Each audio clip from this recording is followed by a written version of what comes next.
নমস্কার বন্ধুরা, আশা করি আপনারা সকলে খুব ভালো আছেন, সুস্থ আছেন। আজ সকালটা শুরু করলাম আমাদের বাগান থেকে। বাগানে অনেক রকমের ফুলের গাছ এবং সবজির গাছ রয়েছে, সেগুলোই আপনাদের সাথে শেয়ার করব। তো বাগানে 3-4 রকমের জবা ফুলের গাছ রয়েছে, তার মধ্যে হলুদ জবা, লঙ্কা জবা আর পঞ্চজবার গাছটা আজকে প্রচুর ফুল ফুটেছে।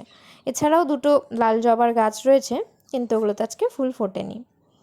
তো চলুন এবারে যাই আমাদের আম গাছটা আপনাদেরকে দেখাই। আম গাছে এবারে প্রচুর আম ধরেছে, প্রত্যেকটা গাছেই আবার প্রচুর আম ধরেছে। আমাদের এই আম গাছটাতে 2 বছর ধরে কোনো ফলন দেয়নি, কিন্তু এবছর ঝাঁকিয়ে আম ধরেছে, দেখতে পাচ্ছেন থোকায় থোকায় আম। চলুন এবার বাগানের দিকে যাই। প্রথমেই দেখায় আমাদের ঝিঙে গাছটা। ঝিঙে গাছে এবারে প্রচুর ফলন এসেছে। ওই দেখুন ঝিঙেগুলো ধরেছে, 3-4টে ঝিঙে ধরেছে এখন। এছাড়া আগে আমরা তুলেছি কয়েকটা।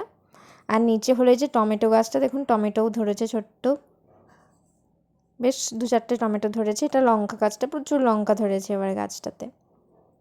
আর ওই দেখুন গাছের ফাঁক দিয়ে একটা ক্যাপসিকাম গাছটা, ওই ক্যাপসিকামটা ধরেছে। আর এখানে রয়েছে বেগুন গাছগুলো, বেগুনগুলো তুলে নেওয়া হয়েছে আর ফুলও এসেছে এখন অনেকগুলো।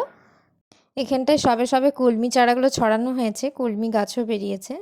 আর এই দেখুন আমাদের ঢ্যাঁড়স গাছগুলো, অনেক ঢ্যাঁড়স ধরেছিল, কালকে তোলা হয়েছে আর এখনও ছোট ছোট কয়েকটা রয়েছে। আর প্রচুর ফুল আসছে ঢ্যাঁড়স গাছটায়।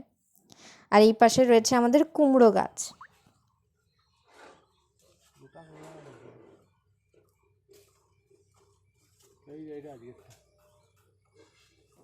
কুমড়ো গাছের ফাঁকেই দেখুন পুঁই গাছগুলো উকি দিচ্ছে। আর এই দেখুন পেয়ারা গাছে প্রচুর ফুল এসেছে আর ফলনও হয়েছে, ছোট ছোট ছোট ছোট এখন পেয়ারা ধরেছে। আর সব থেকে আকর্ষণীয় হলো আমাদের কুঁদরি গাছটা এবছরের। কুঁদরি গাছে প্রচুর কুঁদরি ধরছে, এই দেখুন কত ধরেও আছে, তোলা হয়েছে এবং ক্রমাগত হয়েই চলেছে কুঁদরি, প্রচুর কুঁদরি ধরেছে।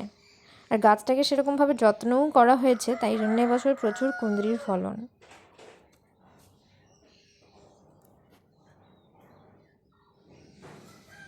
তো চলুন আপনাদেরকে মোটামুটি আমাদের বাগানটা পুরোটা ঘুরে দেখালাম। আজকের মতো আসছি, দেখা হবে পরের একটা নতুন ভিডিওতে। টাটা।